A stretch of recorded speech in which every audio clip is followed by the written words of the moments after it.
Signs you may not be ready for a relationship. In this video, I'm going to tell you the signs that you need to spend more time on your own and working on yourself before you can be in a relationship. It's Sabrina, your personal love advisor from A New Mode, the channel where we show you how love actually works. Wanting to be in a relationship doesn't mean you're ready to be in a relationship. It could mean that you're lonely or there's other issues in your life that you're overlooking and you think that being in a relationship will save you from that and will be your cure-all. I know better than anyone what this is like. During my chronically single years, I focused so much on how badly I wanted a relationship. I focused on the wanting, on the lack in my life. I focused on how hard it was to date, especially in New York City.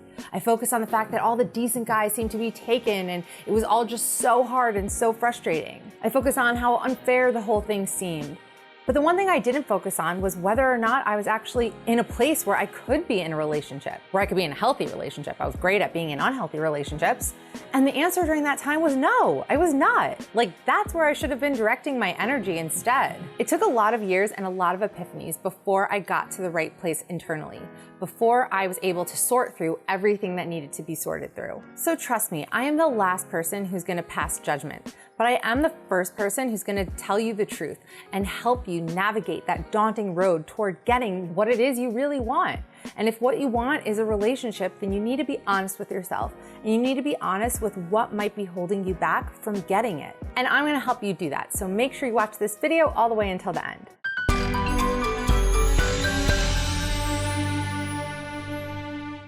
Real quick, if you enjoy this video and find it helpful, please give it a like and make sure to subscribe to my channel, ring the bell so you get notified whenever I post new videos. And for more relationship content, join the A New Mode mailing list. On the mailing list, Eric and I share our best content, our best tips, our best advice, our best personal stories. We deliver it straight to your inbox every day. You can sign up at anewmode.com/subscribe. The link is down below. And follow me on Instagram at A New Mode. Okay, so these are the signs that you are not ready to be in a relationship. Number one, you're unhappy in your life. Most people have it backward. They think that they're unhappy and then once they get into a relationship, they'll be happy. But the thing is, happiness isn't something that you extract from a relationship.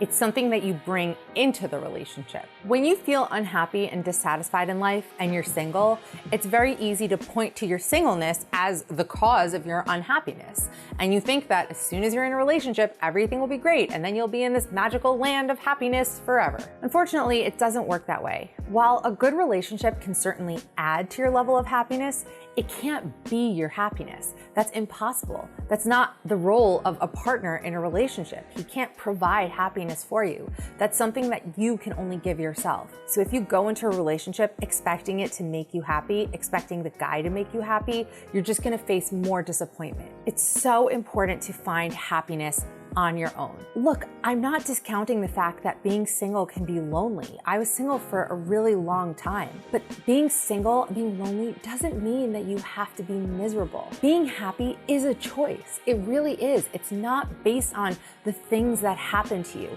It's based on your interpretation of the things that happen to you and how you choose to deal with them. Happiness is also an active choice, and it's who you choose to hang out with, who you choose to surround yourself with, how you choose to spend your time, what you choose to do. These are all choices. You have the freedom to choose these things. So choose wisely. Make active choices every day to only engage with thoughts that will make you happy, to only interact with people that make you happy, to do things that make you happy and give you a sense of purpose. If you can shift your mindset in that way, things will dramatically change in your life. Number two, you keep finding yourself in the same situations over and over again. Now, this one is near and dear to my heart because this was the story of my life for a long time. And if you've been watching my videos or you read my content on A New Mode, then you know all about it. You know that this was my problem. My problem was going after the same types of guys over and over and things turning out the exact same way over and over. And this is something that happens to a lot of people. It's a very common thing. If history keeps repeating itself, it's a big sign that there is something you need to work on within yourself. Because the reason we keep being drawn to the same types of people is because they are fulfilling some sort of emotional need. We just don't know what that is. We feel this pull towards these guys and we don't know why. And the situation keeps turning out the exact same way.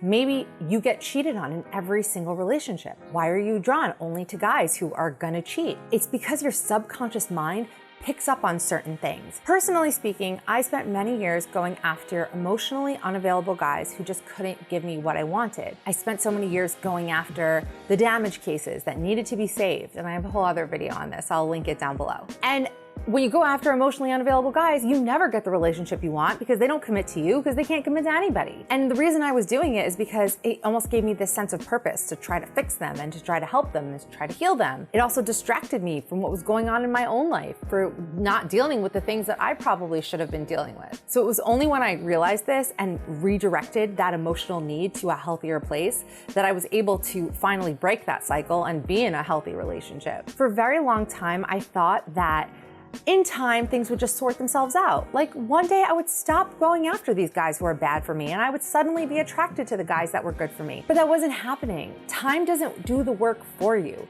Time can make memories of past events more foggy, but it doesn't change the internal mechanisms within you that were created by those past experiences. You have to do the work to undo that faulty wiring, to reset your system, and to get to a more emotionally healthy place. So if you find that you're dating the same types of guys over and over, maybe every guy says to you, you know, I like you, I just don't want to be in a relationship. Maybe every guy you date ends up cheating on you.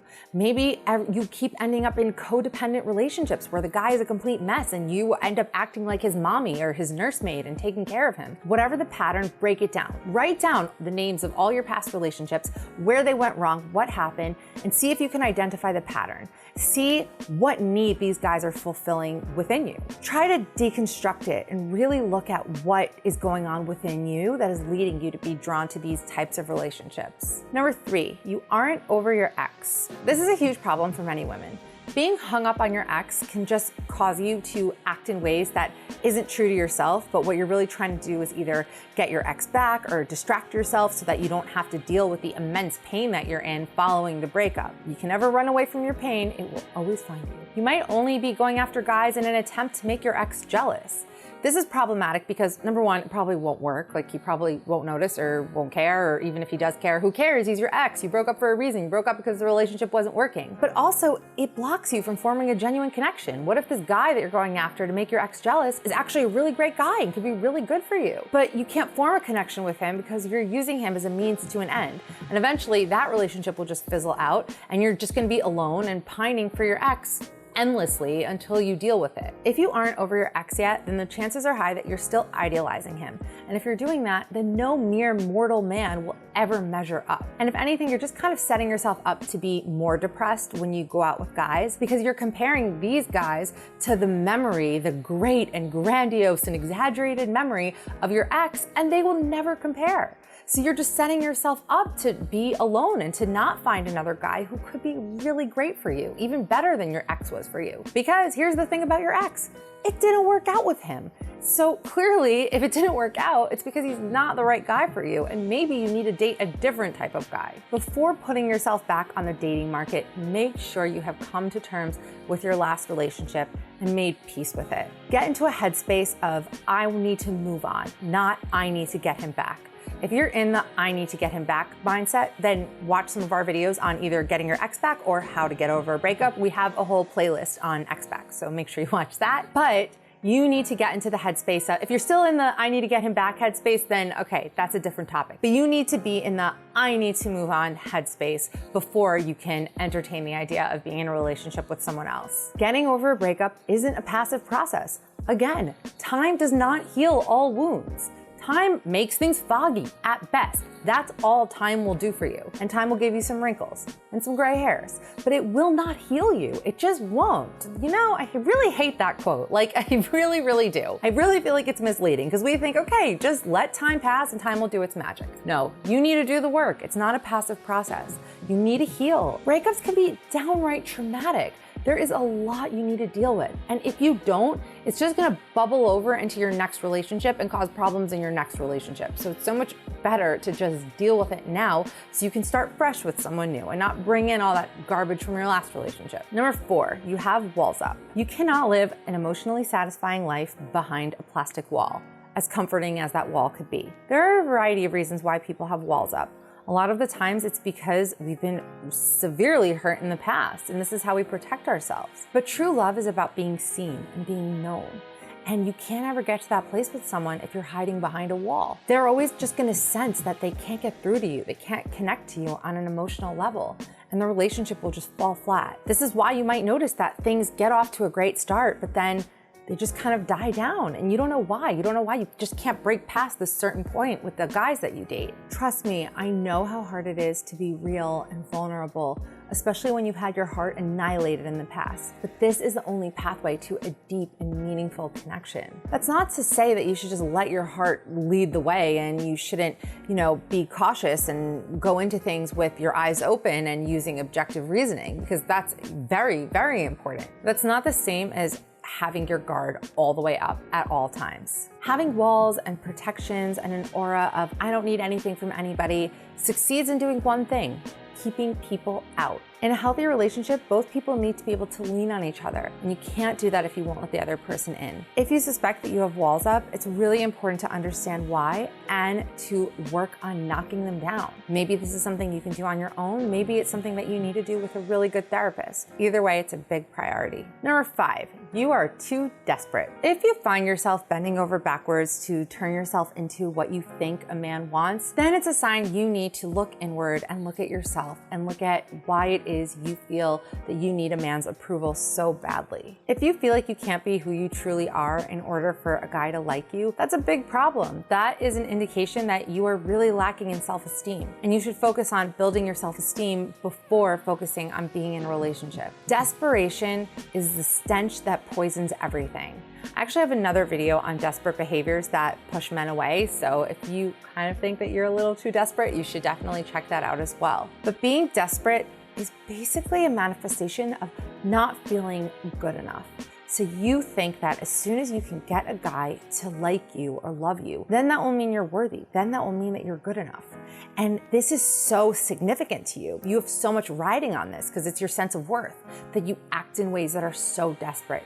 You bend over backwards in order to get a guy, to please a guy. But doing those things just turns you into a doormat. That does not make him value you and appreciate you and want to invest in a relationship with you. It just sets the stage for you to be taken for granted. And this then makes you feel bad about yourself and feeds into the low opinion you already have of yourself, and the whole cycle continues. If you don't love yourself and feel confident in who you are, you will never feel content and at ease in a relationship. You won't be able to trust that a guy truly likes you or truly loves you because you don't even like or love yourself. So how can you possibly trust that a guy likes or loves you? You'll constantly think that he's gonna leave you or lose interest. You'll be on guard. You'll be on the lookout for that to happen. You might sabotage the relationship. The point is, low self-esteem and desperate behavior is always a recipe for disaster. So if that's the place you're in, it's so important to work on it. Number 6, you are the victim in your own life. What role are you playing in the movie of your life? Are you the triumphant heroine, or are you the tragic victim? Really think about it, because we do all play roles in the movie of our own lives. And some people are in that victim mentality. They are in the mentality that bad things just happen to me. The world is out to get me. All guys are gonna hurt me. If that's the headspace that you're in, it's really important to correct it. I'm not denying the fact that maybe bad things have happened to you, but it's really important to change the narrative, because it doesn't serve you to think that the world is out to get you. That's just gonna make you bitter and jaded and wary. Also, the victim mentality is an indication of someone who can't really take responsibility for their actions and for their choices and things that happen in life. And this is just a big sign of emotional immaturity. And it's really difficult to be in a relationship with someone who's emotionally immature. So be honest with yourself. I've definitely had periods of my life where I was playing the victim, and there's something that feels good about that, because it gives you this sense of like, well, nothing's my fault. It's everybody else's fault. It's not my fault. So I'm not to blame. I don't have any work to do here. Just be honest with yourself if that's where you're coming from. Number 7, you still don't know who you are. This applies to those of you who are younger, but you know what? You can also be older and still have no idea who you are. You need to figure out what your values are, what you want in life, what direction you're heading in. A lot of the times when we're just lost, we just latch on to someone else because that gives us the sense of direction, the sense of meaning, the sense of purpose, and we think we will find ourselves within that relationship. And sometimes that's possible to an extent, but in general, it's important to have a pretty strong sense of self before you get into a relationship. Number 8, you think a relationship will fix you. Now, this is probably the biggest mistake that people make. They think that just finding the right guy, being in a relationship is gonna cure everything. It's gonna erase all their past pain and every bad thing that's ever happened to them. This is probably because this is the message we've gotten from movies, from our entire life, like starting from Disney movies up through, the teenage years and adulthood. This is the message that's consistently been hammered into our head. You meet the guy and he saves you from yourself and he saves you from all your problems and everything melts away. That's not real life. That's not how it goes. A relationship will never save you. It will never fix you. It can help you, it can enhance your life, but it will never solve your problems for you. If anything, love brings up all that is unloved within you. So any issues that you had before the relationship are gonna come out like 5 times more intense once you're in that relationship. All of a sudden, your insecurities, your fears, your fear of abandonment, that is all gonna bubble to the surface. So it's really, really best to deal with it now. You need to fix yourself. That's the most important takeaway of this entire video. That's probably the most important takeaway of any of my videos if you've been watching my content. I know it's not easy, but nothing worth it in life is ever easy. It's so important though. So make that your priority.